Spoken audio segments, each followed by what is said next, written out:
Hi guys, real quick couple things before we start. Sorry, it's beautiful outside, but my dog is going nuts. You're probably gonna hear him. Um, those of you who came on the Google Meet on Thursday, we went through this and we talked about the different stages of grief. Um, and Stephen's gone through a lot of this denial. When he was early on, he was denying that anything was wrong with Geoffrey. The chapter titled Geoffrey's Vacation. Stephen acted like, oh, he's gonna be fine. He's going to Philadelphia for a vacation with my mom, gonna eat a whole lot of cheesesteaks and flirt with the nurses, and he'll be fine. It'll be a big joke when he comes back. Didn't happen. So then he went into the stage of anger, and he showed his anger with his parents a little bit, super sarcastic kind of anger with his mom, and then anger towards his dad because of the way his dad's handling things. But a lot of his anger was towards Annette, which was definitely unfair since she was just trying to help him out and be a good friend, and he showed anger towards her. Then the next stage, bargaining, um, which is kind of a crazy stage of grief where Stephen in the chapter Take Me, he was doing things like, oh, if that bird lands on the tree, then Geoffrey's going to be fine. If I hit this baseball, then he's going to be totally cured. It's just the way that your mind and your heart and things, how you deal with situations like this and deal with grief. And then the next stage is depression, sadness. Now, I wouldn't say that Stephen's depressed. He's definitely sad, but the good thing about Stephen is he has the drums as a way to kind of, when he's sad and upset, he uses the drums. There's some other dog around that obviously is driving my dog nuts. He's not running this crazy. But so Stephen uses the drums as a way to kind of get a release, and hopefully you guys have some kind of release too when things are a little tough. So acceptance is a final stage of grief. Stephen's definitely not there. That's where he kind of accepts the situation they're in, and they try and figure out how to move on from it. So he's not there yet. So I just want to share that with you guys quickly. We are now on chapter 13, Fear Gum Candy. That night, I started having the dream. I was playing outside with Geoffrey, and we were throwing something back and forth. Sometimes a tennis ball, sometimes a snowball. Every time the ball touched Geoffrey, a piece of him would instantly turn black. He was still smiling and saying, play with me, every time I tried to stop. So I'd throw again, and bam, again, bam, again, bam.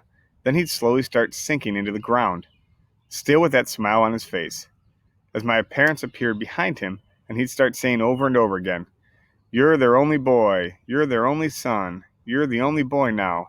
And I'd wake up screaming at the top of my lungs. I had the dream, with slight variations, maybe every other night for the next 2 months. Thankfully, Geoffrey somehow always slept through it. My parents didn't, though.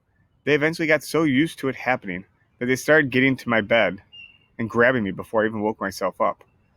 Every time this happened, they'd ask me what the dream was about, and every time I'd lie and say I didn't remember. It's a brutal nightmare. My parents started pressuring me to tell Mrs. Galley about the dream, which I just didn't want to do. I thought, why would I need to tell her? What's she going to do? Send me to a psychiatrist? I'm not crazy. I'm having dreams that my extremely ill brother's dying, which makes sense. I hated the dreams with a burning passion, but the fact that I was having them didn't seem like a big blockbuster of a surprise to me. So for the time being, my parents' worries about their younger son's physical health were compounded by their worries about their older son's mental health. My dad paced back and forth a lot when he was home. My mom asked me 1,000 times a day how I was doing, and I basically just pretended it was totally normal to wake up drenched with sweat, shrieking like a wounded banshee night after night. In the meantime, my mom was also asking for advice about this from all the doctors, nurses, social workers, and assorted therapy-type people in the Philly hospital. And every single one of them told her to get me into counseling as soon as she could. Some helpful soul down there also told her that experiencing Geoffrey's treatment firsthand by visiting the hospital might alleviate my anxiety. So she started bugging me to come down to Philly on one of the weekly trips. But every time she asked, I had an excuse handy. Jazz band rehearsal, schoolwork, drum lesson, anything to keep me away from the mental health providers. Sure, I was plagued by nightmares. Absolutely. I was tormented by repeat bouts of what's the point syndrome.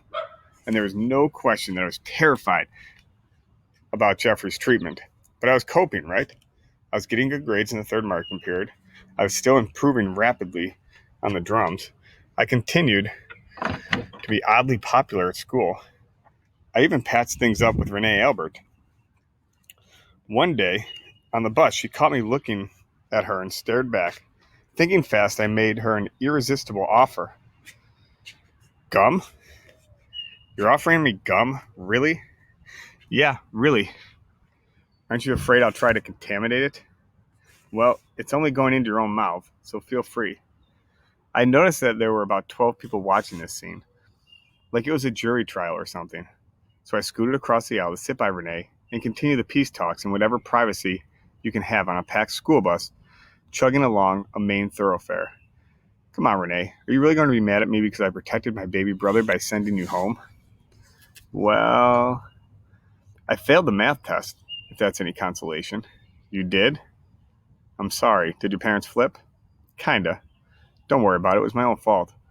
I turned out of the I tuned out of the class for 2 months. No, Stephen, you had a lot on your mind.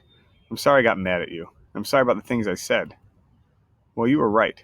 I did have a crush on you in third grade. Do you have a crush on me now? She gave me the killer Renee Albert smile and took the piece of gum from my instantly sweaty palm. Just then, the bus pulled up to our stop.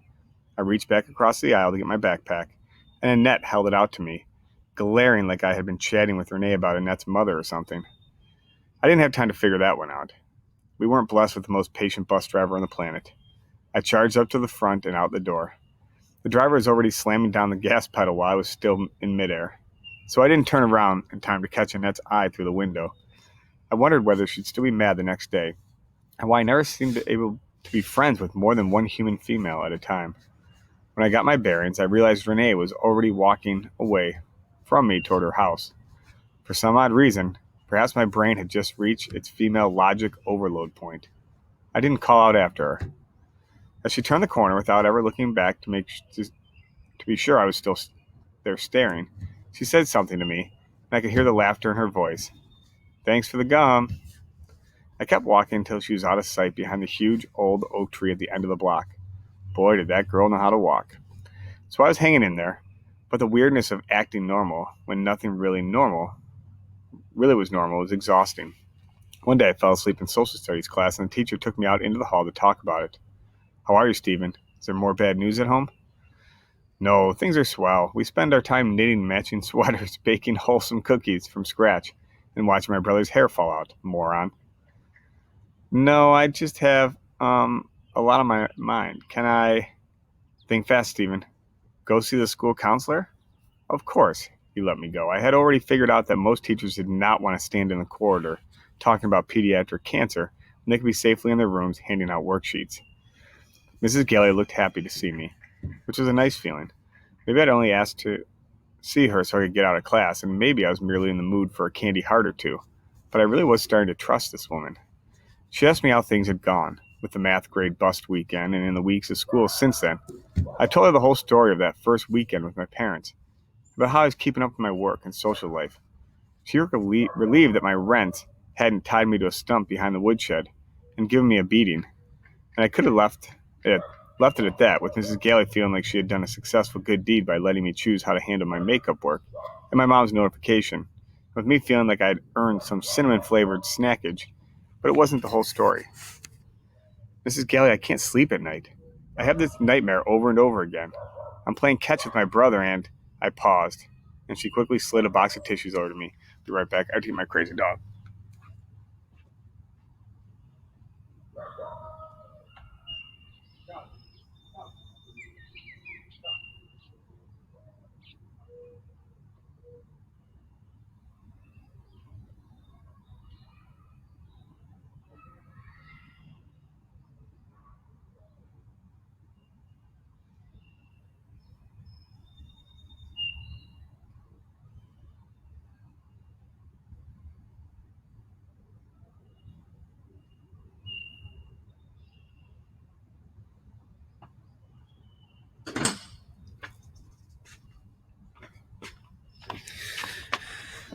All right. Sorry, guys. I talked for another half period at least and didn't stop until that tissue box was looking pretty undersupplied. She listened and even turned off her incoming phone line. About 5 different people stuck their heads into her office, but she shooed them all away and finally locked her door. Every once in a while, she asked a question or two, but she basically just let me rip. At the very end, I summed up all by telling her how out of control I felt. that I couldn't affect any of my problems that were all around me. I can't wave a hand and make Geoffrey better. I can't call my Swiss banker and have him wire transfer a couple $1,000,000 to my parents' account. I can't even make my family feel better about anything. All I do is sulk, cry, and yell at my parents. But you do make your family feel better. I know Geoffrey must appreciate all the playtime you spend with him, and I could tell when I talked to her mother that she was very proud of how responsible you have been. Sending away your math tutor. That took real courage. You have no idea, Mrs. G. Yeah, but I can't change all the roots of the problems. I can't change the basic situation. Well, Stephen, I have to send you back to class now because I have a group of students coming in. But I want to leave you with one thing to think about. Instead of agonizing about the things you can't change, why don't you try working on the things you can change? Awesome, awesome piece of advice. And signpost here could be words of the wiser, as Mrs. Galley's given him some super important advice. I thanked her and took a candy heart. Okay, a few for the road. And a couple of tissues. And I made her promise she'd call me back down the next week. While I was on a roll, maybe I should have asked her to stock up on some new desk candy too. But there are times when you just don't push your luck.